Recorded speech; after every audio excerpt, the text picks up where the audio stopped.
going on, dudes and dudettes? No, it's been a while. Haven't done a video in quite a bit, almost a week now, but luckily I'm back from Arizona. It was a pretty crazy long drive, over 5+ hours both ways, but was able to go and celebrate with my niece graduating from high school out there, which is pretty awesome. Finally able to do that, and she's also going to be playing for somewhere pretty close, I think at Glendale Community College, which is pretty awesome in California. That's pretty cool, and be going to support her whenever they have some home games and stuff next season. That'd be pretty awesome to see her play softball as well at the collegiate level. And she's also going to be playing for the under 18, I believe it is, Team USA in Dominican Republic or something like that, coming up within the next couple months. So yeah, she's on to bigger and better things, which is pretty awesome. So definitely here for the ride. It was great to hang out with a bunch of family. Luckily I did not get too sunburned, which is nice. So definitely very happy about that. But yes, we do have some stuff to talk about, some pretty serious things. But we'll start off with the EA Sports game, who kind of make the college football games, or they're actually finally starting to do it again. They've been on a hiatus pretty much since, I think the number was NCAA 14, but really it came out late 2013. So it's been nearly 10 years since then, but they kind of had the okay and everybody's cool. All the legal stuff is done when they were getting, into all this other stuff with, I think it was an ex-UCLA player as well, because he said that the avatar or whatever player looked too much like him, and I guess it kind of was that. But whenever you played the game, you kind of just always change the name of the players and kind of make them look like the real life players anyways, but they weren't really doing that. So I don't know why. It was a whole big thing. I guess it's UCLA obviously bringing up all the issues in court. But either way, I think they now have announced that they will allow players to opt in to be able to use their names in there and their likeness. So I don't know if that's going to end up being a separate thing where they will also get paid to be able to do that, which I'm pretty sure that game could give them like $1,000. Say, hey, here's $1,000. We're going to use similar traits. We could even like scan your face probably to make it look as real as possible, and then you'll be able to play yourself in the game for as long as you're in college. But you're not going to get the back end stuff when we're going to be making millions of dollars, if not billions of dollars, when this game comes out. Because at the time this was more popular to me and more playable to me than the Madden games, because the Madden NFL games always seem to change yearly. And this one, they kind of hit like right at a perfect way, game type of play, game style, and that last year. So I'm hoping they kind of stick similarly to it. Don't change it too much, because it was close to perfection in my opinion. Still have been playing that game the past decade or so. Haven't been playing it lately, but whenever I would decide to play a video game, it always would end up being that one. So either way, definitely looking forward to that. But definitely spent too much time on this stupid video game topic. But to go into some more, big time news that happened with USC's athletic director, Mike Bohn. Apparently, I think it was Friday afternoon, he put in his resignation and did a huge spiel, his comments saying that it was due to health issues and work on some other stuff and be able to be with his family and all this stuff. So at the time, you were kind of just worried about his health and hoping that he was okay, and maybe that is still the case. But more and more stuff has come out from the LA Times articles within the past couple of days saying that maybe he wasn't as good of a leader in that role. His leadership was mentioned by, I think, 4 former and current employees that were anonymously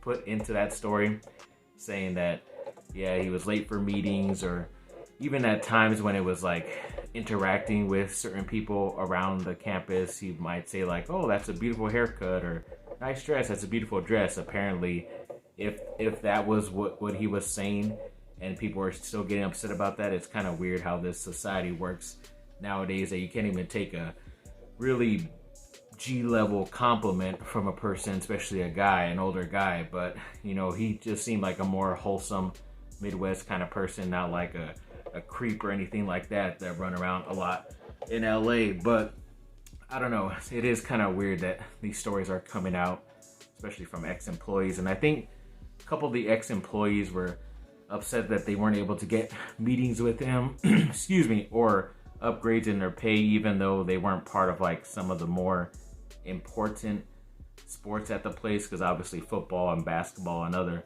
type of sports pay for much of the other sports on your team. And so they left and were able to get higher, better paying jobs. So I don't know why they're still, complaining about it. But either way, I still think it sucks, because he was able to get Lincoln Riley, who's considered like, a top 5 best college football coach right now in the country.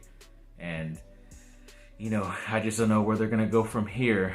I know there's a lot of people want to bring the assistant guy who was with them at the time when he got hired, in Brandon Sosna, but he left to go to the NFL and be an assistant out there for, I think it was the Detroit Lions at the time. So he's doing some good stuff out there. He might even become the NFL commissioner at some point. I think he's looking to stay in the NFL more than come back to college and have some more responsibility in the meantime. But either way, I know they're going to do good. I just hope they don't go for a former player like they have been, because the Pat Haydens and, all those other guys haven't really been.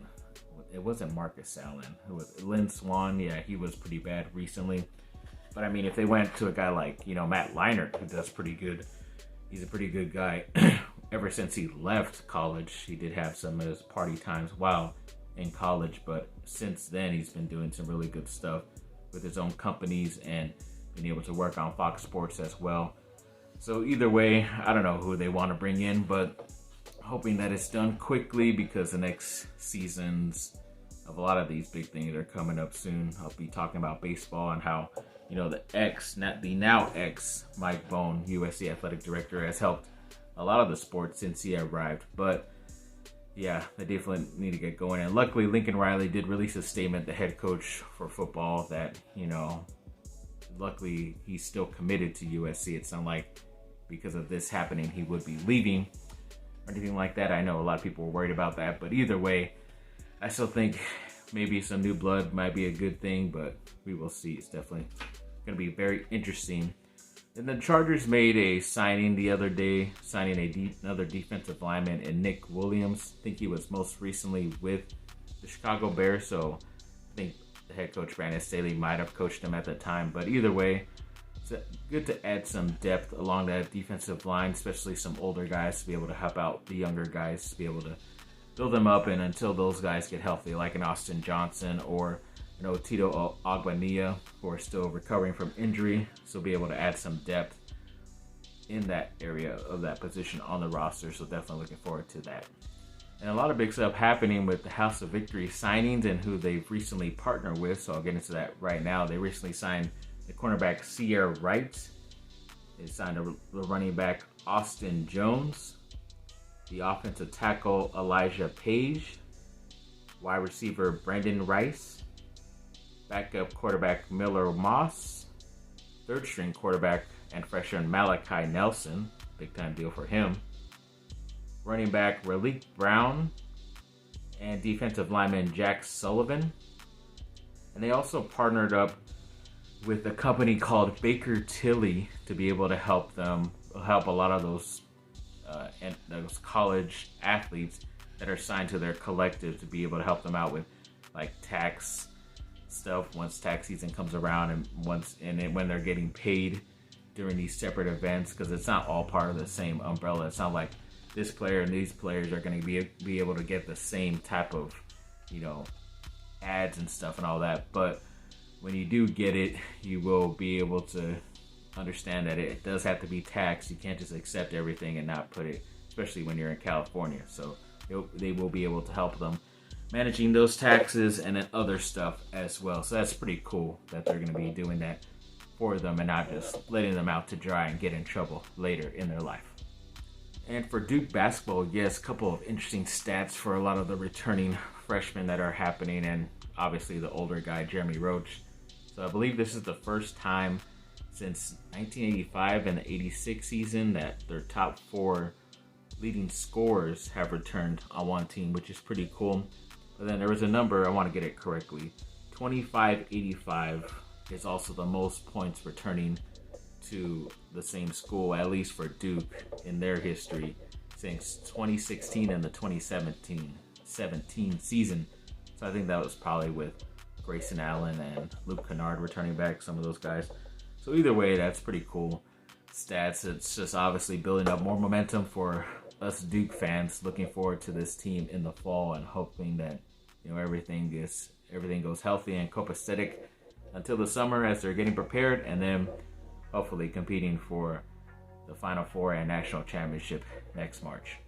So yes, as I mentioned before, USC baseball, yes, apparently they had clinched a spot in the Pac-12 tournament that will be happening out there in Arizona pretty much soon. And I think either way, no matter how they do in this tournament, it looks like they're going to be able to make the NCAA tournament afterward as well. The college baseball tournament, I don't know what they call it. Never really followed the baseball part of college as much, but I will be if USC is involved. So that's going to be a pretty cool thing to be able to see them in there as well. So definitely looking forward to that. And then On3 recently did a thing, as I've been mentioning the past couple videos, of top players at certain positions.